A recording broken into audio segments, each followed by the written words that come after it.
Lerhsan main heng ding Ngaithla ledro a number in ei tira ilom zia kha aron be tha chau ve tan chia I thian te bula in soi thei zia te kha iwa bia a alo ngai na chau ve chia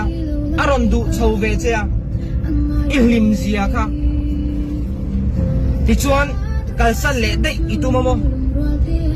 midang laga kalsan le dei itumamo ama ron bethin tu zong midang zong kalsan in nang ma ron in ngat chawa kalsan le dei itumamo isi ke pui te a ril runa divinom se